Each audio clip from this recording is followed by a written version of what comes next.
Bonsoir, bienvenue dans After Sunday, l'émission de débrief du MotoGP. Et pour cette première, ce soir, je vais vous présenter les personnes qui vont m'accompagner sur ce premier débrief. Michel Turcot, Alexis Delis, qu'on ne présente plus, les deux journalistes de Moto Revue, Sébastien Poirier, le président de la Fédération française de moto. Et on va tout de suite rentrer dans le vif du sujet avec Michel Turcot. Michel, on débriefe avec... La première rubrique, c'est l'image du week-end, c'est Johann Zarco, bien sûr. Bah oui, Johann Zarco, deuxième. Donc c'est son meilleur résultat depuis le Grand Prix d'Espagne 2018. À l'époque, c'était sa deuxième saison. Il était sur une Yamaha du Team Tech 3. Donc une superbe course. C'est son 49e podium en Grand Prix, son 8e en MotoGP. Il n'est plus qu'à un podium de Raymond Roche. On rappellera qu'il y en a deux devant lui, Fabio Quartararo qui a 10 podiums et Christian Sarron qui en a 18. Donc la course magnifique, il part de la deuxième ligne, 6e position. Il part en un super départ comme tous les pilotes Ducati, avec leur all-shot device, la moto, son moteur et ce système pour gérer la ligne droite aussi qui aide aussi. Voilà. Donc super départ, on se retrouve avec les 4 Ducati GP20 en tête au bout de la ligne droite. Johann, il reste derrière Francesco Bagnaia et Jack Miller sur le début. Il double rapidement Miller qui a des problèmes de pneus très, très, très tôt, on va dire, dans la course. Il ne sera pas le seul d'ailleurs. Non, il sera pas le seul. On va revenir sur ses problèmes de pneumatiques. Donc il fait 16 tours derrière Francesco Pecco Bagnaia et puis il passe devant.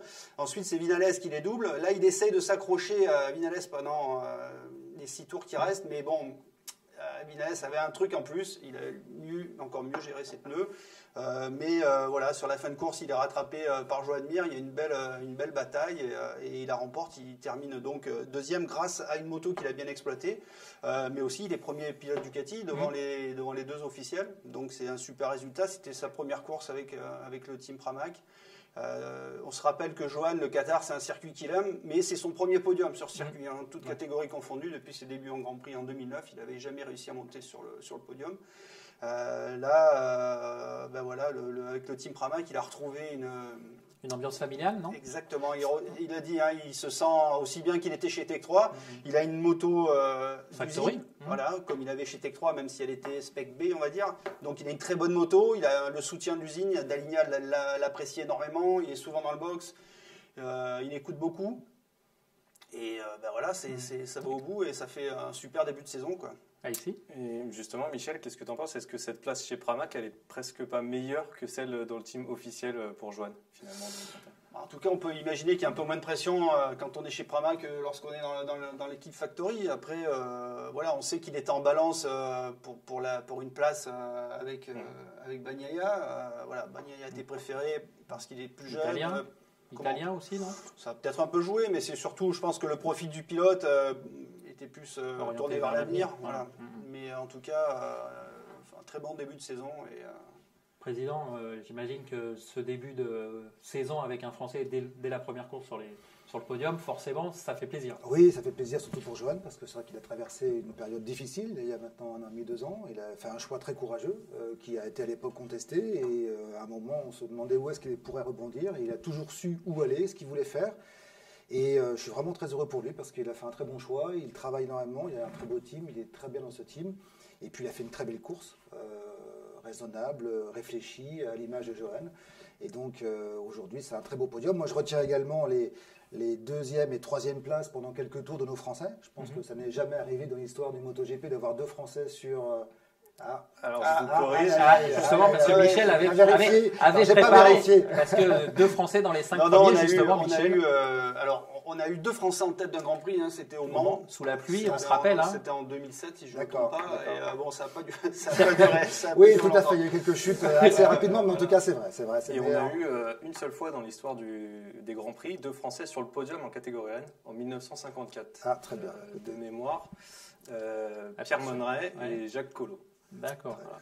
Bon. Et donc ça nous amène à parler aussi de Fabio Quartararo. Voilà, donc on va peut-être dire un petit mot sur ces 2 Français qui terminent dans le top 5. Donc c'était jamais arrivé depuis 2007, c'était au Japon, avec la 2e place de Randy de Pugnier et la 4e place de Sylvain Guintoli, qui était alors un pilote Tech 3 avec des pneus Dunlop. Mais bon, c'était des conditions, une piste humide. Là, c'était sur le sec. Et avant ça, il fallait remonter à 1990 avec Saron et Ruggia à Laguna Seca pour trouver 2 Français dans un top 5. Donc c'est quand même assez rare. C'est un superbe résultat pour les Bleus. Alors bien évidemment, Fabio, il y a un peu de la déception parce qu'il était deuxième aux essais. C'est une Yamaha qui gagne, c'est pas la sienne. Donc on peut imaginer qu'il y a quand même un peu de frustration. Fabio, au bout de 6 tours, il a commencé à avoir des problèmes de grippe à l'arrière. Il a perdu énormément de grippe. Il n'a pas été le seul. Hein. Jack Miller a été dans ce cas-là avec sa Ducati. Valentino Rossi également, qui termine 12e. L'an dernier, en difficulté, il serait peut-être tombé ou il se serait agacé. Il aurait terminé 12e. Là, il s'est calmé. Il a géré. Il a essayé d'adapter son pilotage en utilisant davantage l'avant, en épargnant l'arrière qui glissait énormément à l'accélération. Il sauve une 5e place, il termine à 3 secondes du vainqueur, c'est un super résultat. En tout cas, ça prouve que le travail qu'il a fourni cet hiver avec son psy, justement pour gérer ses émotions et son tempérament un peu colérique, ça porte ses fruits. C'est une place encourageante. Alors voilà, maintenant on l'a dit, c'est une Yamaha qui a gagné, c'est pas la sienne, c'est son coéquipier. Donc on verra un petit peu comment ça peut l'affecter. Voilà. En même temps, dès ce week-end, ils vont se retrouver là-bas, donc ça sera intéressant de voir la revanche. Ceci étant, il est quand même sur la moto qui gagne, donc c'est plutôt positif. Ouais. C'est-à-dire qu'il est dans le bon team, comme Johan. Donc on a 2 Français qui ont 2 belles motos, et ça c'est plutôt rassurant et plutôt de bon augure pour le reste de la saison. Comment on peut expliquer ces problèmes de pneumatiques? Est-ce que c'est les conditions qui étaient différentes des essais? Alors ça, Bagnaia qui a eu aussi lui des petits problèmes de grippe sur la fin de course, estime que les conditions étaient, tu l'as dit, différentes. On a eu beaucoup de vent l'après-midi. D'ailleurs, à un moment donné, on s'est demandé si les courses pourraient avoir lieu. Finalement, le vent affaiblit en soirée, mais la piste était plus fraîche que pendant les essais et même que pendant les tests. Il y avait peut-être un peu plus de sable, donc est-ce que ça a affecté les réglages? Voilà, bon, ça c'est des paramètres et des facteurs qui vont être analysés cette semaine avant la prochaine course. Ouais, ils vont préparer. De toute façon, en plus, c'est ce que tu disais. Là, dès le week-end prochain, on remet le couvert sur la même piste. Donc là, on va avoir confirmation ou infirmation des résultats qu'on a eu hier au soir. Ça, Alors, c'est clair. pour conclure sur nos 2 Français, on a une question d'un Déjà, internaute. c'est bien, vous êtes réactif, c'est très bien. Continuez. Philippe de Nancy qui nous demande tout simplement est-ce qu'on peut avoir un Français champion du monde cette année? Je crois qu'on va pas aller trop vite, mais oui, je pense que c'est déjà ce qui a un petit peu moins participé à l'écroulement de Fabio l'an dernier, c'est que dès la 2e de Jerez, on lui parlait déjà du titre de champion du monde. Je pense qu'il va falloir aller un petit peu moins vite en affaires, non, Michel? Oui. Après, il est clairement un candidat au titre. Voilà, il a la pression qui va avec. Hein, il est dans une équipe officielle. Il a remplacé Valentino Rossi. Il a gagné 3 Grands Prix l'an dernier. Seul Morbidelli a fait aussi bien. Même si la fin de saison a été très compliquée, mais pour des problèmes qu'on connaît, hein, une Yamaha qui était en difficulté techniquement. Donc oui, il peut. C'est un candidat au titre, mais il n'est pas tout seul. Quoi. Voilà. Quant à Johan, sur le papier, dans une équipe satellite, on n'est pas candidat au titre. Mais voilà, il peut très bien devenir le leader de chez Ducati, où il n'y a plus vraiment de patron aujourd'hui, et avoir le soutien de Dalinia pour. En tout cas, s'il confirme qu'il peut être leader des pilotes Ducati, il aura le soutien pour se battre devant, c'est sûr. C'est ce que vous disiez tout à l'heure, Président, c'est le fait d'avoir effectivement un environnement qui lui est plus adapté, et puis de 2 Français dans 2 bonnes structures. Oui, voilà. En tout cas, on les a vus tous les 2. En tout cas, Johan totalement à l'aise cette année. Donc, je pense qu'on a aujourd'hui 2 Français qui seront, je pense, sur le devant de la scène du MotoGP et peut-être, en effet, un premier titre de champion du monde. En tout cas, c'est tout le mal que l'on peut leur souhaiter. Et on a quand même aujourd'hui une première qui s'annonce quand même très très bien. On passe au top, Michel, sur ce Grand Prix. Le top, c'est Maverick Viñales. Hein, non seulement il gagne, mais en plus il gagne avec la manière, on va dire. Et c'est vrai que moi, le premier, on ne l'attendait pas à dominer comme il l'a fait. Hein. Alors on sait qu'en 2017, quand il arrive chez Yamaha, il avait gagné les 2 premières courses. Il s'était effondré après, donc c'est pour ça qu'on va garder un petit peu de mesure par rapport aux perspectives qu'on Est-ce que aussi, quelque part, c'est pas un moyen aussi de marquer son territoire par rapport à Fabio qui arrive, tu vois, sachant que lui, maintenant, c'est entre guillemets la valeur référence du team, tu vois. Oui, alors il y a 2 choses. Hein. Déjà, lui, Rossi n'est plus là, donc il prend plus de place. Je pense que Rossi pour lui, c'était pesant. Là, voilà, il se sent plus chez lui, on va dire, dans cette équipe. Il a peut-être un peu plus de soutien aussi, plus de confiance des Japonais et de l'encadrement de l'équipe. Sa vie aussi personnelle a changé. Il s'est marié. Il a, voilà, sa femme va être, il va être papa. Donc on sent qu'il est beaucoup plus calme. Enfin voilà, moi pour l'avoir rencontré cet hiver à l'entraînement à Alès justement, voilà, j'ai senti quelqu'un de beaucoup plus serein. Apaisé peut-être. Voilà. En tout cas, il fait une course extraordinaire parce que très intelligente. Il est resté derrière Fabio, là encore, en pensant à la gestion de ses pneus. Il a attaqué au bon moment. Et quand il passe au bon endroit pour tout de suite faire le break et pas être rattrapé immédiatement par les Ducati, puisqu'on sait que la Yamaha, son problème, c'est de se retrouver en bagarre avec des Ducati. C'est toujours compliqué de se faire redoubler au frein, etc. Donc là, il a réussi à faire le break au bon moment et puis il a géré sa course. Quand il double au 15e tour, il prend la tête. Il avait un 10e d'avance quand il double et le tour d'après, il a 6 dixièmes. Dans un tour, il fait ce break d'une demi-seconde et voilà, il a la victoire en poche. Un autre top alors un autre top, pour moi c'est Joan Mir, parce que Joan Mir on l'a pas vu du tout aux essais, il était en difficulté, le champion du monde en titre, problème de sensation sur sa moto, il se retrouve loin sur la grille, et puis en course il est là, il fait le boulot, comme Vinales avec Fabio, il utilise son coéquipier pour faire un bon début de course en gérant un petit peu ses pneus. Parce qu'on n'attendait plus, vu la physionomie du début de course, on voyait plus Rins que Mir. Oui, Rins qui il était loin en plus. Rins s'était classé 4e en 2019, puisqu'on sait que l'an dernier il n'y a pas eu de course au Qatar. Donc on attendait effectivement Rins. Mais bon voilà, encore une fois, Mir, il construit.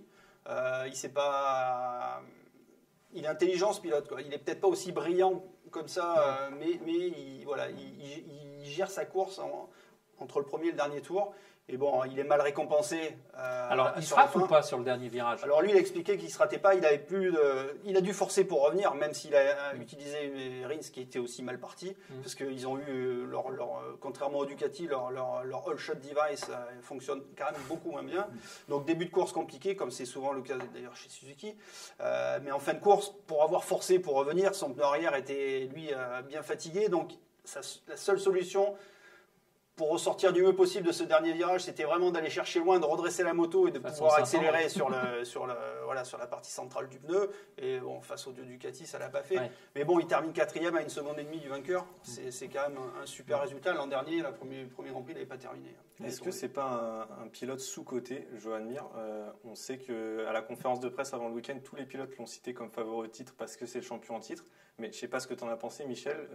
Moi, on n'y croyait pas du tout à ça. Et comme tu l'as dit, on ne l'a pas vu aux essais.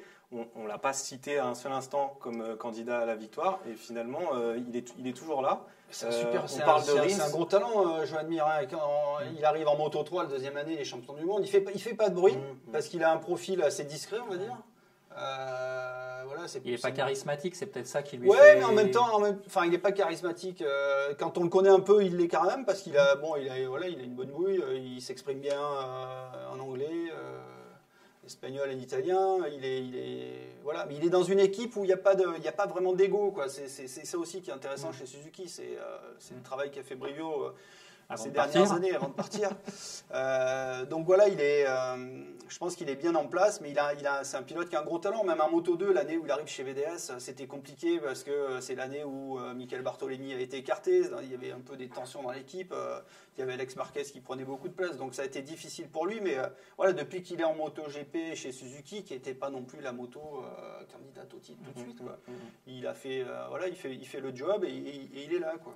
Alors c'est vrai que l'an dernier, il a gagné qu'un seul Grand Prix et que il est peut-être un peu déçu sur les 2 dernières courses au Portugal.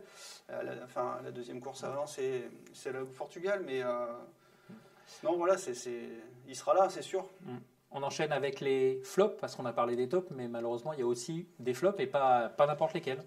Alors, moi, je vais vous parler de Ducati en flop. Alors, je sais que ça va peut-être... Ça va surprendre parce qu'on a quand même 2 Ducati sur le podium. Mais enfin, bon, on a quand même une Yamaha qui gagne. Et les 2 derniers Grands Prix au Qatar, c'est Dovi qui les avait gagnés. Dovizioso qui n'était pas là, qui n'est plus là, mais qu'on va peut-être revoir chez lui. Ça, c'est la suite. Mais en tout cas, lui, il a bien dû se marrer chez lui en regardant la course. Parce que sans Dovi, la Ducati, elle n'a pas gagné au Qatar. Pourtant, c'est la moto la plus rapide. Encore une fois, gros boulot d'aéro. Tu vas nous reparler, Alexis, après des vitesses de pointe.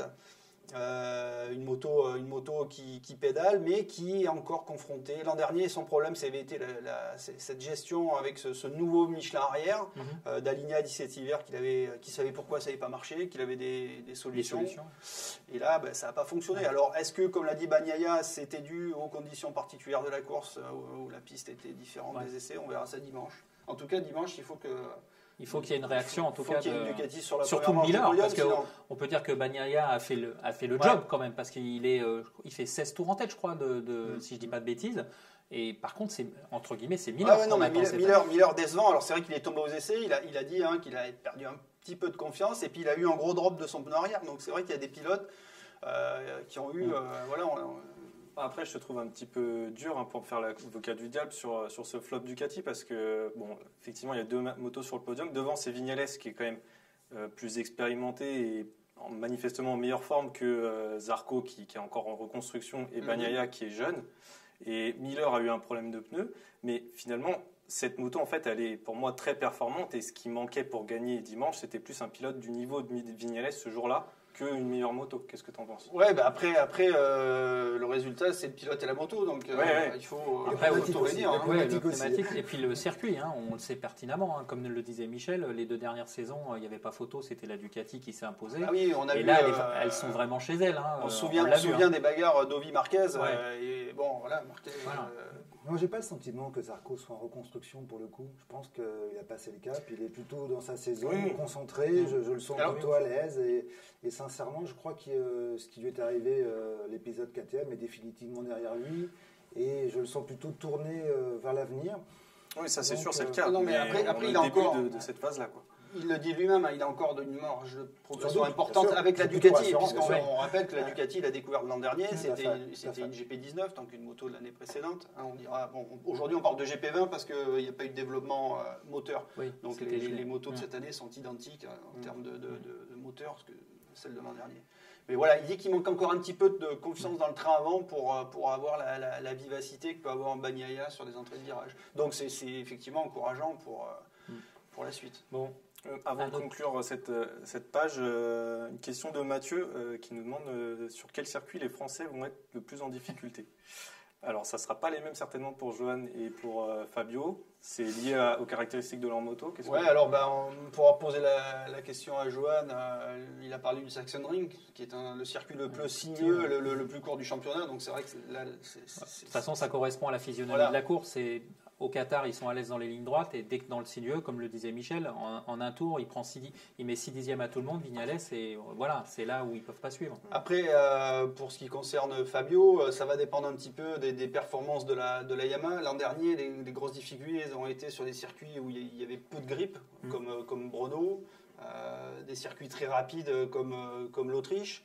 Donc voilà, ça va dépendre un petit peu de l'évolution aussi de la moto et de comment cette gestion pneumatique qui, on le voit encore, c'est aujourd'hui la clé de la réussite et de la performance. C'était le cas l'an dernier et ça l'est toujours cette saison. Ou de la contre-performance pour le coup. Ou de la contre-performance. Voilà, c'est vrai que ça tient à pas grand-chose et aujourd'hui, voilà, il faut avoir les bons réglages et puis après, il faut avoir un pilote qui va être capable de s'adapter, d'avoir l'intelligence de se dire, bon, ben là, si je fais comme ça jusqu'au bout, ça va pas le faire. Donc il faut que j'arrive à utiliser plus, faire la différence plus sur les freins parce que je peux pas accélérer. Donc c'est vrai qu'aujourd'hui, le MotoGP, il faut vraiment être... De finesse. Ouais, le président parlait de contre-performance. Il y en a une autre belle aussi, c'est Honda ce week-end. Ah ben oui, Honda. Alors, on va être un peu indulgent avec Paul Espargaro. C'était sa première course avec cette moto. Bon, il termine 8e. Il est pas si loin que ça à l'arrivée. Il doit être à... Je vais noter. Enfin bon, quelque chose comme ça. Paul Espargaro, il faut qu'il profite des grands prix sans marquage, je dirais, parce qu'après il aura la pression. Encore une fois, voilà, Nakagami est tombé, Alex Marquez est tombé, Bradel termine 11e, bon, il est remplaçant, pilote d'essai, mais en tout cas, une fois encore, on voit que sans Marquez, le HRC est perdu. Alors, moi j'ai été surpris, je m'attendais à voir Marc débouler au Qatar, on l'a vu s'entraîner avec la Honda CV 213, là, S. On l'a vu s'entraîner à Barcelone. Il y a peu d'infos qui sont sorties en fait de ces tours. Mais de toute façon, chez Honda, c'est quand même, ils ont une communication assez particulière. Après, on sait aussi qu'il y a des tentatives de procès entre Marquez et le Dr Mir par rapport à l'opération. Donc là, Je pense qu'on lui a dit, si les médecins lui ont dit, il prend pas de risque, je pense que là, il est prêt à les écouter. Il sait que, je pense que son bras, il aurait certainement tenu le coup. On l'a vu rouler, il aurait pu rouler le samedi, mais je pense qu'on lui a dit, voilà, si jamais tu tombes et que tu te reblesses dessus, ça peut être fini. Un drame absolu. Donc je pense que voilà, il vaut mieux qu'il rate en tout cas les 2 premiers Grands Prix. Et justement, au travers de cette décision, est-ce que ce ne sont pas aussi les médecins qui se sont couverts en disant à Marquez, non, nous, on ne cautionne pas le fait que tu reviennes aussitôt? Il a changé d'équipe de chirurgien. Déjà, il a laissé tomber la clinique d'Exus de Barcelone avec le docteur Mir. Et maintenant, il est suivi par des médecins, des chirurgiens à Madrid, une clinique de Madrid. Et je pense que là, voilà. Parce que c'est ce qu'on a reproché au docteur Mir, c'est de l'avoir laissé revenir tout de suite à Jerez. Je pense que la décision, c'est pas lui qui l'a prise, hein, c'est Marquez qui l'a prise. Non, mais après, les médecins n'auraient jamais dû avoir le feu vert pour rouler en Espagne. Donc, oui, pour le moi, test sur le circuit. Non, mais même, je veux dire, un chirurgien qui opère, pour avoir parlé avec des gens qui sont dans le milieu médical, je veux dire, une opération comme il a subi, rouler 4 jours après, c'est complètement aberrant. Ne serait-ce que l'anesthésie générale, même s'il y a des précédents avec Lorenzo, oui, c'est ce que j'allais dire. Mais quoi qu'il en soit, au bout d'un moment, là, voilà, le problème, c'est que je pense que si aujourd'hui il chute, il se recasse le bras, c'est terminé. Ouais, sa carrière est morte et peut-être même plus grave que ça. Peut-être que l'usage de son bras serait un problème pour la suite. Il a 27 ans, Marquez, il a quand même la vie devant lui. Donc voilà, et puis sur les résultats, on le disait, pas de KTM aussi dans les 10 premiers. Par contre, le côté positif, c'est Aprilia, Alex Espargaro, qui finit d'ailleurs devant son frère Paul au classement. Donc ça, c'est. Ouais, il termine 6e. Donc c'est pas la première fois qu'on a une Aprilia 6e. On avait eu en 2003 Colin Edwards à Suzuka, et puis Iannone en Australie, c'est le plus récemment en 2019, et Espargaro avait déjà fait 6e à Aragon en 2017 et 2018. Par contre, c'est la première fois depuis qu'on est passé aux 4 temps et à MotoGP en 2002 qu'il y a un si faible écart entre l'Aprilia et la moto qui gagne. Voilà, KTM, un petit mot sur KTM, car on sent, c'est vrai qu'ils ils ont été en difficulté, et ils l'ont été depuis les tests. Alors, pourquoi ? Losail, c'est un des rares circuits, finalement. On sait que Pedrosa et le Test Team, ils ont énormément roulé en Europe. Sur tous les circuits où l'an dernier, il y a eu des courses, quasiment. Parce que l'an dernier, c'est vrai que l'an dernier, les KTM ont brillé. On ne s'attendait pas là. Il y a eu un calendrier hyper réduit sur quelques circuits où Pedrosa avait roulé. Et là, quand ils vont se retrouver sur des circuits où il n'y a pas eu de test, et là, il y a quand même il y a un manque de référents. Paradoxalement, la KTM l'an dernier, elle était quand même aussi appréciée et valorisée par la puissance de son moteur. On a vu plus d'une fois qu'elle tenait. Elle marchait bien dans la ligne droite. Ouais, non, mais pas tant que ça en fait. C'est plus un problème d'exploitation de l'accélération Quand on pense à notre équipe française, qui doit Tech 3, qui doit travailler avec cette belle machine. Petrucci est pour tombé les direct. résultats.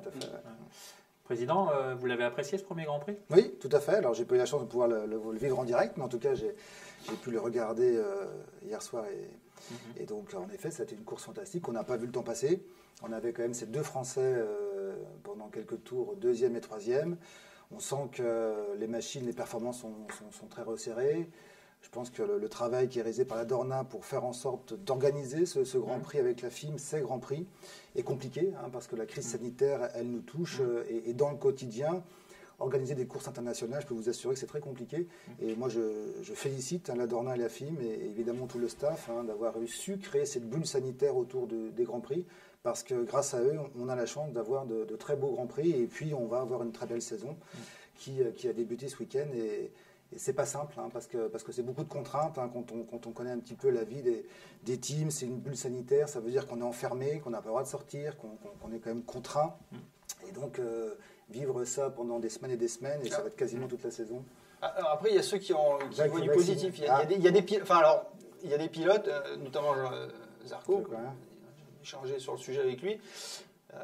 Alors c'est sûr que le côté entre guillemets festif, en tout cas là, les échanges qu'on peut avoir, ils sont plus là. Par contre, il me dit, moi je suis à fond sur mon job parce que clair, pour je le peux coup, faire. Il y a pas de toute façon sur le circuit, il n'y a pas de dispersion, il n'y a pas de distraction. Clair, les relations aux médias sont limitées aux télé ou à des conférences Zoom avec les journalistes de presse écrite. Il faut l'accepter, il faut l'anticiper parce que c'est pas à mon avis simple à vivre sur un temps long. Et en tout cas, moi je me félicite d'avoir pu visionner un si beau Grand Prix. Voilà. Alors justement, le Grand Prix, il a fait une audience superbe sur Canal+, puisqu'il était diffusé en clair, 1,4 million en moyenne, donc avec des pics à 1,6 million. Donc ça, c'est une bonne nouvelle.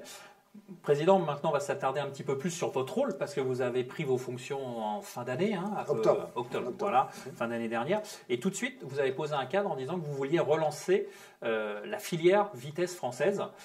Comment vous allez vous y prendre justement? Alors, c'est pas simple parce qu'aujourd'hui, on nous fait souvent la remarque de nous dire, écoutez, en France, Fabio, Johan, Lorenzo, qu'on n'a pas cité en Moto 3, n'ont pas participé à vos épreuves de championnat de France. Donc oui et non. C'est-à-dire que malgré tout, lorsqu'ils ont débuté, ils ont débuté vraiment en France. Et c'est vrai que pour Zarco, il est parti très rapidement en Espagne, Fabio également, et Lorenzo ensuite, pour participer à des épreuves nationales espagnoles. Moi, mon objectif, c'est de faire en sorte qu'on développe ce que l'Espagne a réussi à faire. Ce sont des écoles de mini-moto. C'est-à-dire qu'il y ait le maximum d'écoles labellisées FFM qui utilisent des pistes de karting, donc que nos jeunes débutent à travers les circuits de karting, que l'on mette en place également une pyramide basée sur le niveau régional, c'est-à-dire qu'au niveau de nos ligues régionales, on a 13 ligues régionales, eh bien on ait un championnat de ligue réservé à nos jeunes pilotes sur des circuits de karting, et puis enfin qu'on bascule vers le championnat de France, 25 power dans un premier temps, et puis l'objectif Grand Prix ensuite. Donc ça ne va pas se faire sur un temps court, je pense qu'il faut s'inscrire sur un temps long. On a de très bons pilotes français. Moi, ce que je souhaite, c'est que nos meilleurs pilotes français restent le plus longtemps possible dans la filière française, parce que si tous nos meilleurs pilotes roulent ensemble, eh bien, il va y avoir une émulation. C'est ce qui fait la force de l'Espagne. Et il faut que cette émulation, on la conserve au niveau national. Et puis, à un moment, ils vont en Espagne, oui, parce qu'ils participent à l'European Talent Cup, au CFV, mais ce sont des championnats d'Europe et c'est un championnat du monde. Donc, il ne faut pas confondre le championnat national espagnol et les championnats internationaux que sont l'ETC et le CEV. Donc l'idée absolue, c'est de faire en sorte que nos meilleurs pilotes français puissent franchir les Pyrénées avec le meilleur niveau technique, le meilleur bagage technique pour être performants dès leur première année en ETC. Donc une pyramide plus large qui ira naturellement plus haute. Donc aujourd'hui, un temps sur le développement des écoles, un temps sur le développement de l'échelon régional à travers l'utilisation plus massive des pistes de karting.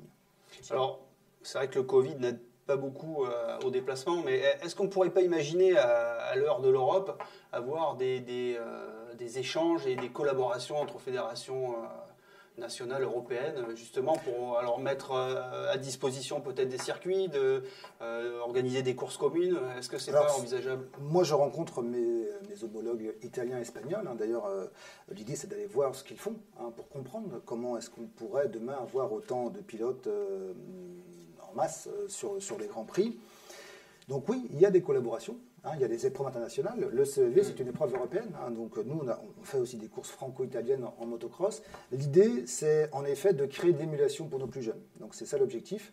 Et ça passera par la base. La base, ce sont nos clubs. Il faut qu'on duplique ce que l'on réussit à mettre en place en motocross, par exemple, qui est une très belle filière, avec des écoles, un circuit, de la récurrence sur les entraînements, et puis faire en sorte qu'il y ait de l'émulation. C'est-à-dire que quand tous nos meilleurs pilotes français jeunes rouleront sur les pistes de karting, ils sauront demain franchir le cap de l'European Talent Cup. J'ajouterais qu'on a mis en place avec la direction technique nationale de nouveaux collectifs.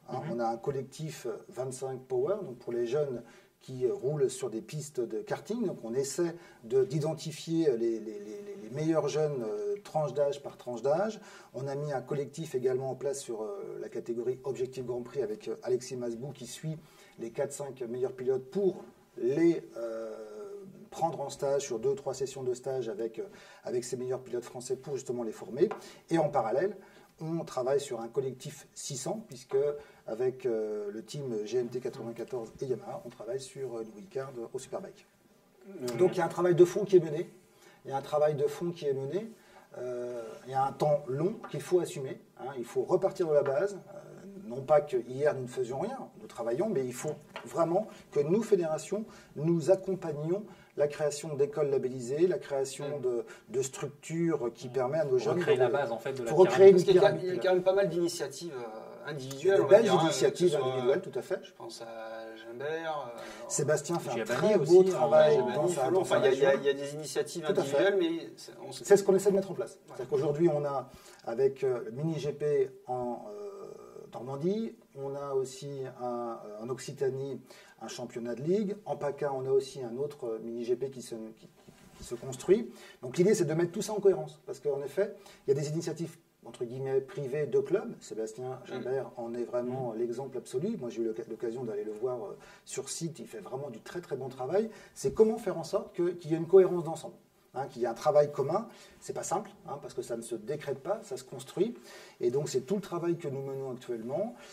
Moi, je crois qu'on peut y arriver. On peut obtenir des résultats. Il n'y a aucune raison que nos pilotes français ne puissent pas s'exprimer en France avant de franchir le cap du championnat d'Europe. Donc, c'est à nous.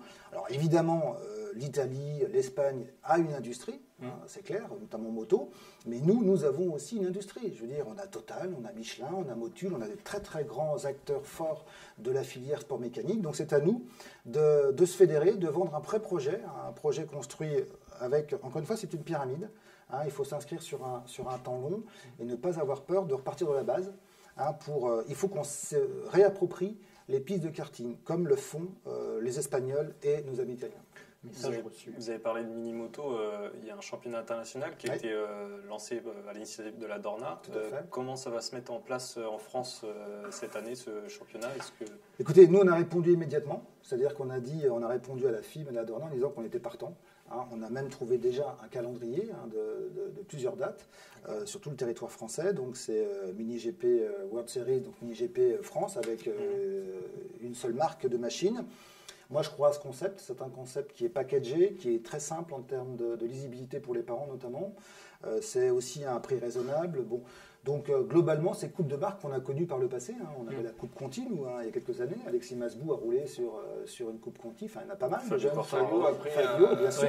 Donc, on reprend un petit peu cette direction-là. Et moi, j'en suis très, très, très, très heureux. Donc, on s'est approprié le sujet. Moi, je crois qu'on pourra demain le dupliquer aussi au niveau régional. Donc, je suis assez positif. On se verra dans quelques temps, dans 3-4 ans. Mais j'espère qu'on aura une vingtaine d'écoles labellisées moto et qu'on aura une vision cohérente de nos différents championnats et surtout des plateaux ensuite au niveau national qui seront vraiment de très très belles factures. Ok, merci Président pour ces explications. On suivra ça, ça sera le fil rouge de votre premier mandat, on va dire. C'est important en tout cas. Voilà. Et puis du coup, on va passer à la chronique d'Alexis. Alexis, qu'est-ce que tu nous as préparé plus exactement ? On va parler un petit peu des autres catégories qui ont eu lieu ce week-end au Qatar, à commencer par le Moto 3 avec la victoire de Jaume Masia, 4e saison. Il revient sur une KTM du team Red Bull et il confirme qu'il fera partie des favoris pour le titre, mais c'est pas lui qui nous a le plus ébloui ce week-end, c'est plutôt son coéquipier Pedro Acosta qui est rookie. Première course en mondial pour lui et il termine sur le podium, deuxième. Sacrée performance. La dernière fois qu'un rookie a fait aussi bien, c'était Canonchu, c'est turc, vous m'excuserez, qui avait gagné à Valence pour sa première course, où il avait carrément gagné. C'était déjà d'ailleurs le team d'Aki Ayo. Et puis, pour compléter le podium, Darren Binder, qui lui aussi confirme qu'il faudra compter sur lui cette saison, un podium en moins d'un dixième, donc une superbe course Moto 3 au Qatar. En Moto 2, Sam Loves, il n'a pas tremblé, il a confirmé ses excellents essais, il a dominé tout le week-end et il s'impose en patron avec plus de 2 secondes d'avance sur Rémi Gardner. Rémi Gardner qui sera aussi, je pense, au rendez-vous cette saison. Voilà, solide deuxième, belle remontée en course. Encore un pilote Ayo. Encore un pilote Ayo, super week-end pour Aki Ayo. Sam Love, c'est l'année ou jamais, non, quand même. Ça fait un moment qu'il passe à côté, quand même. L'an dernier, il est revenu depuis qu'il est chez VDS. Lui aussi, il fait partie de ces pilotes pour qui devenir père de famille. Il y a ceux qui prennent 2 secondes et il y a ceux qui les gagnent. Il fait partie de ceux qui les gagnent. Et puis la troisième marche du podium, elle est revenue à Fabio Ginantonio qui est venu battre Marco Bezzecchi sur la ligne et qui a rendu un bel hommage à son ancien patron disparu. On a pensé pour lui, Fausto Gresini. Un petit mot sur les rookies aussi en MotoGP dont on n'a pas parlé. On a 3 rookies cette année, tous les 3 sur Ducati. Et Enea Bastianini qui s'est offert un joli top 10 pour sa première course en MotoGP. Belle performance de l'Italien du team Avintia. Et Jorge Martin aussi s'est montré, du moins en début de course. En début de course, ouais. Un départ canon. Premier départ en MotoGP, il était 14e sur la grille. Il est 4e au premier virage. Alors, est-ce que c'est lui ou est-ce que, comme le disait Michel, c'est l'électronique Ducati qui est très performante? Alors, c'est sûr que le All Shot Device le Ducati Hot Shot est Device, performant. là, oui, voilà. Après, est beaucoup plus performant que chez Yamaha, puisque Franco Morbidelli, lui, il a fait toute sa course avec l'arrière enfoncé, une course d'amortisseur réduite à sa plus simple expression. Et d'ailleurs, un problème dont ils ont eu connaissance sur la grille avant qu'ils partent, et ils n'ont pas pu le résoudre. Voilà. Il a dû partir comme ça. Il a Donc carrément ça, fait la course vraiment comme ça, avoir des points. Donc, Le record du week-end, Oui. on l'a évoqué. Il est français. Il est encore français. Johan Zarco, premier pilote à passer la barre des 360 km/h en MotoGP. Ça commence à faire vite. 362,4 en FP4. Sachant que les meilleures vitesses de pointe sont attendues au Mugello. Ouais. Ça promet. Est-ce qu'on va pouvoir aller... Ce qui est surprenant, parce qu'au Mugello, en plus, la ligne Ouais, droite, non, elle mais remonte un après, peu. ça fout la trouille, parce que Mugello, on se souvient, Marquez, au bout de la ligne droite, est-ce qu'on a une bosse? Ça déleste quand ça retombe les plaquettes. Ouais, Nakano, c'était un problème de pneus. Oui, mais enfin, c'est le genre d'accident qui va survenir maintenant. Nakano, c'était au milieu de la ligne droite. Marquez, quand il tombe, il est où? Et Pirot aussi. Oui, Je ne sais pas si c'était Pirot, comme Marquez, il avait eu très chaud. Mais sincèrement, avec ces vitesses qu'on atteint maintenant, il va certainement se poser un jour ou l'autre le problème de la résistance et de l'échauffement des pneus. Après, ces problèmes de sécurité, on les a. Enfin, c'est quelque chose qui est récurrent. Rappelle-toi qu'on est passé aux 800 parce qu'on trouvait que les 990 ça allait trop vite. Finalement, les 800 ça allait aussi. Donc c'est vrai que il faudra réglementer pour diminuer la vitesse, à mon avis. Après, de quelle manière? Oui, c'est toujours compliqué. Bon, allez, en tout cas, chez Michelin, on assure qu'il n'y a pas de souci à ce niveau-là. Une nouveauté cette année, vous n'en avez peut-être pas aperçu, mais au niveau des tracks limites. Alors, on parle beaucoup des pilotes qui ne doivent pas mordre sur la partie verte, sortir de la piste sous peine d'être pénalisés. On a eu beaucoup de pénalités l'année dernière dans les trois catégories. Fabio a frôlé la correctionnelle d'ailleurs. Il a été averti. Hein. Il a eu un avertissement en course, exactement. Et puis on se souvient surtout qu'à Misano, il avait perdu le podium à cause de ça. Alors auparavant, c'était surveillé par tout un tas de caméras hyper précises. Ils ont changé de système. Maintenant, il y a des capteurs de pression directement implantés dans le sol, dans le circuit. Donc, quand un pilote mord au-delà du vibreur, ça s'allume directement. Donc, il n'y a même plus de jugement humain derrière. C'est encore plus efficace. Comme au tennis pour le LED de l'engagement, quoi. Exactement. Ouais, mais si tu passes la roue avant, ça ne détecte pas du coup. Si elle touche pas le sol, en roue arrière, tu sais, sur le vibreur. Il ne faut pas poser ses roues. Faut pas poser ses roues, tu vois. Non, mais quand tu coupes une chicane, tu passes l'avant, ça peut fonctionner, quoi. Ouais, à mon avis, il va y avoir des.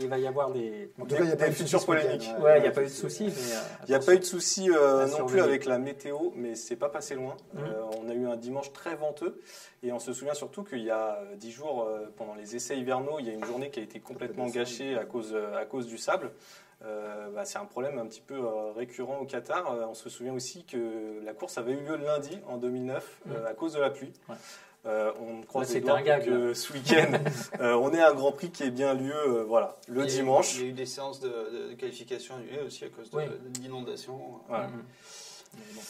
Et puis on va terminer avec un anniversaire, celui de la Dorna. Ça fait 30 ans que Carmelo Ezpeleta est à la tête des Grands Prix.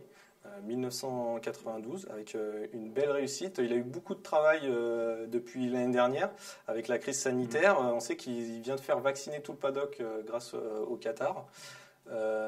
C'est quasiment tout le paddock. Il y a des récalcitrants. C'était pas obligatoire. On sait que Marquez a fait l'aller-retour pour aller se faire vacciner. Un petit coup de com'. En tout cas, cette situation, elle n'est pas évidente, notamment pour tous les promoteurs avec qui la Dorna travaille pour organiser des grands prix à huis clos. Président en France pour les promoteurs, pas seulement Claude Michy en MotoGP, mais de toutes les courses, cette situation, notamment le FSBK ce week-end qui était à huis clos, c'est pas évident à gérer. Non, c'est compliqué évidemment. Donc nous, on a réussi à obtenir l'accord du ministère des Sports et ensuite de la préfecture de la Sarthe. Et on a travaillé avec l'organisateur, donc l'ACO, pour organiser cette ouverture du championnat de France Superbike à huis clos, qui a été d'ailleurs un très très beau succès en termes de nombre d'engagés, en effet. Oui, c'est compliqué. C'est extrêmement compliqué. Ce qui est très difficile, c'est qu'on doit toujours se projeter à 2 mois, puisque nous, on dépose nos dossiers, enfin nos clubs déposent des dossiers pour des manifestations, enfin il y a 2 mois d'instruction de dossier, et donc il faut qu'on se projette aujourd'hui sur les manifestations du mois de mai, du mois de juin, et dans un temps incertain. On ne sait pas s'il y aura ou pas des spectateurs, on ne sait pas s'il y aura des jauges, si on est autorisé en spectateur, on ne sait même pas si on pourra organiser. Donc il y a un instant T qui est l'instant où on engage les frais, et beaucoup de frais. Et c'est là que c'est compliqué pour nos clubs. Donc nous, aujourd'hui, on apporte un soutien massif à tous nos clubs organisateurs, c'est vraiment l'objectif, parce qu'il faut qu'on ait un calendrier à offrir à nos pilotes. En vitesse, on a la chance d'être sur un circuit fermé, où l'économie générale de la manifestation peut se baser sur les engagements des pilotes, puisque ce sont les pilotes qui font l'économie de la manifestation. Donc on peut organiser 100 spectateurs, en tout cas en championnat de France. Et donc on a bon espoir de pouvoir organiser notre championnat de France Superbike, mais également les Coupes de France Promosport cette année, même si c'est vrai que ce temps est vraiment difficile et pesant. Oui, puis c'est compliqué de se projeter compte tenu de la situation dans 2 mois. On ne sait pas comment elle aura évolué. Alors on travaille beaucoup avec les organisateurs de manifestations internationales, parce qu'au-delà de l'accueil des spectateurs, il y a aussi l'accueil des participants. On a parlé de la vaccination des pilotes, mais il faut créer une bulle sanitaire. S'il n'y a pas de bulle sanitaire, on part sur une septaine de tous les pilotes, de toutes les équipes, etc., des journalistes. Donc il y a vraiment un travail considérable qui est mené par tous les organisateurs. Moi, je tiens à les féliciter, parce que c'est vraiment beaucoup de difficultés, beaucoup de stress et beaucoup d'angoisse. On travaille avec eux. Nous, on est en relation avec nos amis de l'automobile, avec la FFSA, pour travailler sur une vision cohérente des sports mécaniques en France. On a une réunion prochainement en visio en fin de semaine. Claude Michy est évidemment au cœur de ce travail avec l'ACO. Et je pense que l'objectif, c'est évidemment de faire en sorte qu'on ait un Grand Prix de France mi-mai, parce que ça serait quand même très frustrant d'avoir d'aussi beaux champions et de ne pas pouvoir les accueillir au Mans. Ça, c'est clair.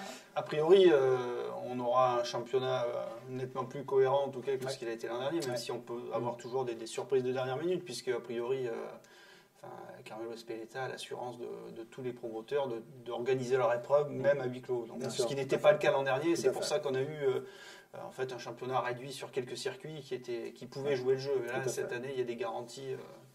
Tout à fait. Donc aujourd'hui, on a la chance sur le Grand Prix vitesse d'avoir une certaine forme de calendrier qui est quasi définitif ou qui est définitif, ce qui n'est pas aussi simple sur d'autres championnats du monde. Je pense on avait un Sidecar Cross par exemple qui a été annulé et qui devait être organisé à Brou. On a d'autres épreuves internationales qui devaient être organisées en avril et au mois de mai, qui sans doute peut-être n'auront pas lieu. Je ne parle évidemment pas du Grand Prix, mais je parle du trial et du mondial de Sidecar. Après, il peut y avoir aussi des problèmes de circulation.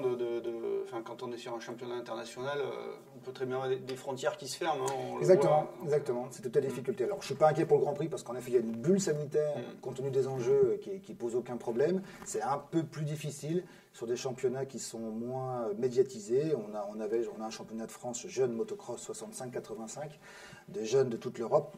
Le problème, c'est pas vraiment le huis clos, c'est comment faire en sorte pour être certain que ces jeunes puissent venir en France. Et donc, ça veut dire respecter la septaine en arrivant en France. Bon, oui, les transferts inter-pays sont évidemment très compliqués. J'ajouterais, si vous me permettez, cher Alexis, il y a quand même un pilote français en Moto 3.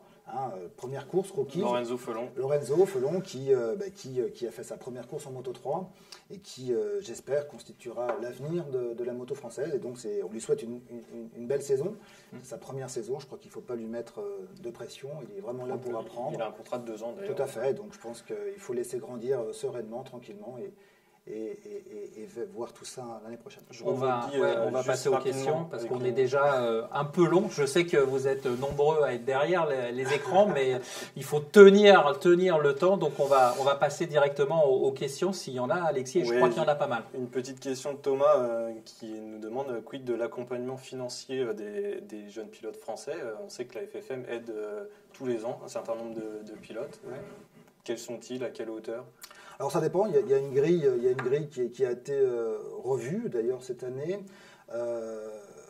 On essaie de tenir compte du projet sportif des pilotes, donc on accompagne en European Talent Cup et on accompagne aussi en en CEV junior Prémoto 3, donc en Espagne, sur le championnat du monde.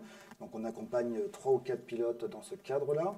On accompagne aussi d'autres jeunes pilotes sur le Super Sport 300, sur le Super Sport 600, puisqu'on a la chance d'avoir aussi des pilotes qui performent dans ces catégories. Il nous arrive aussi d'accompagner des teams. Le team de Christophe Guyot en Super Sport 600, on l'accompagne. Le team de Flambeau, on l'accompagne également. Donc on essaie d'avoir une vision cohérente du dispositif, d'où l'importance aussi de construire un projet avec le collectif qu'on met en place, toutes ces pour structures, justement qu'on essaie d'alimenter et de travailler ensemble. Après, la fédération ne peut pas financer les saisons de tous nos sportifs français. On a une quinzaine aujourd'hui de jeunes qui participent à des championnats d'Europe, championnats du monde, sur toutes les catégories vitesse. Je ne parle que vitesse. Les saisons en vitesse représentent une certaine somme, ça coûte relativement cher. Donc nous, notre travail à nous, c'est de faciliter, c'est de participer, c'est d'accompagner, mais on ne peut pas se positionner comme étant la structure qui finance une saison. C'est pas possible. L'objectif, c'est par contre être là au moment où il faut pour passer un cap, pour progresser. Quel est votre regard sur l'endurance qui s'est énormément internationalisée ces dernières années? Voilà, un championnat qui prend de l'ampleur, un beau championnat, mais qui de fait offre beaucoup moins de place aux pilotes français. On sait que c'est un championnat qui permettait à beaucoup de pilotes de vitesse français de vivre, tout simplement. Et aujourd'hui, il y a de moins en moins de teams officiels qui recrutent des Français. Ça, c'est pas une bonne nouvelle. Oui, alors tout dépend comment est-ce qu'on voit les choses. Moi, je serais tenté de dire que le fait... D'abord, l'endurance, c'était vraiment l'ADN française et la culture moto française. Et donc, c'est plutôt positif qu'on ait réussi à franchir le cap du territoire pour l'internationaliser. Et donc, ça, globalement, avoir des champions du monde français, parce qu'on a cet ADN-là, c'est très bien. C'est aussi une opportunité. Alors, évidemment, que peut-être il y a moins de pilotes français. Ceci étant, on a quand même la chance de retrouver beaucoup de pilotes du championnat de France Superbike. On a quand même perdu un recordman des victoires aux 24 heures du Mans, le champion du monde en titre Étienne Masson, Kenny Forêt qui se retrouve sur une position de 4e pilote sans savoir vraiment s'il va rouler. Mais je vous rappelle quand même que l'an passé, on a eu un team français qui est champion du monde. Qui est aujourd'hui franco-japonais. Oui, non, mais, encore une fois, bon, il faut, je crois... Non, mais ça va bien sûr dans la logique de l'évolution de ce qu'on disait de l'internationalisation. Mais ce que dit Alexis il faut quand même souhaiter que l'endurance devienne souverain. Oui, international, bien sûr. Plus un championnat s'ouvre, et plus globalement, lorsqu'on gagne le championnat du monde, si c'est un vrai championnat du monde, eh bien... vous avez un titre qui rayonne et qui comment dirais-je, vous permet de vous positionner. Ça ne veut vraiment pas dire que ceux qui ont été champions du monde par le passé, ce n'est pas le cas. Je dis juste qu'en effet, aujourd'hui, on est sur une logique un peu plus internationale. Tant mieux, je pense, parce que ça permet de sauver aussi nos épreuves. Oui, et puis c'est aussi un moyen d'attirer les constructeurs, de faire en sorte que l'industrie s'investisse dans la discipline. La preuve, c'est que nos 52 teams aux 24 heures du Mans, avec une trentaine, je crois, de teams permanents, bon, on se professionnalise. Allez, on va partir. On remercie nos internautes. D'ailleurs, tous nos internautes qui ont posé une question ce soir ont gagné ce t-shirt de la marque Saint. Sympa. Donc voilà, on vous envoie ça très bientôt.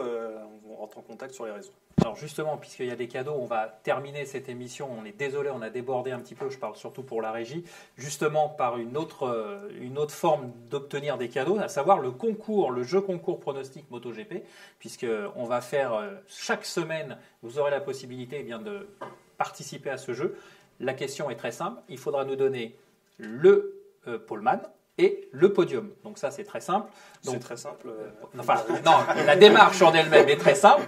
Après, effectivement, dès demain, vous pouvez aller sur les sites concernés et donc vous postez votre réponse. Donc on le rappelle, le poleman et le podium de la course à venir. Donc le podium et la course à venir, c'est celle du Qatar, puisque dès dimanche prochain, on recommence, on en a parlé tout à l'heure, on sera de nouveau à l'Oseille. Donc on va faire un petit tour de table. Président, c'est le moment de vous mouiller. Le poleman et le podium. Fabio, poleman, je verrai bien poleman la semaine prochaine. Et puis moi, je vais prendre mes rêves pour des réalités. Je verrai bien une victoire Zarco, deuxième Mir et troisième Fabio. D'accord, donc 2 Français sur le podium. Michel, faudra réviser les statistiques pour voir depuis combien de temps c'est pas arrivé. Alexis. Là, j'aurais dû réfléchir avant. Poleman, j'aurais eu aussi envie de dire Fabio, mais on va changer, on va dire Miller. Podium. Je note pour Alexis. Alors, s'il faut le podium dans l'ordre. Tant qu'à faire. Ouais, allez, Allez. Fabio. Mhm. Fabio, Miller, Morbidelli. D'accord. Grosse cote là. Michel. Ouais, moi je pense que c'est une Ducati qui va gagner. Ah. Donc, puis, Qui va faire la pole aussi. Tant que faire, allez, un petit billet sur Jojo. Non. Euh, Johan, Voilà. en victoire. et puis Fabio sera sur le podium. Ouais, mais à quelle place? Parce que ça, c'est Non, mais facile j'ai de pas- le dire. Je Mais... suis pas Madame Irma non plus. Non, allez, tu veux un podium? Ouais, allez, prends des risques. Allez, je prends des risques. Alors, Zarco, Miller, Quartararo. D'accord. Ok. Et le poleman, tu ne nous l'as pas donné. Bah, Zarco. Zarco aussi. D'accord, il fait coup double, Johan. Allez. Bon, allez, moi je vais dire Miller en pôle. Et puis je vais aussi suivre une constance, une Ducat. Bagnaia, moi je pense qu'il peut gagner. Et Ah, puis- il y en a beaucoup qui peuvent ouais, gagner. Bagnaia, Vignales et Johan. Voilà. Et Fabio 4. Allez. Ok? Ça vous va? On fait les comptes la semaine prochaine. Rendez-vous dans Ok. une semaine. Voilà, Ça donc marche. on est désolé, on a débordé largement. C'est la première, fallait bien qu'on se pose. J'espère que l'émission vous a plu. Donc vous le savez, vous votez, vous postez vos pronostics plus exactement sur les pages concernées de Motostation, Motojournal, Motorevue et de l'émission Sans Concession. Et on se retrouve ici même lundi prochain à 19h, même heure, même endroit pour After Sunday, l'émission qui débriefe le MotoGP. Merci Président de votre Merci à participation. vous. Merci Alexis et merci Michel. Bah, merci à vous. À la semaine prochaine.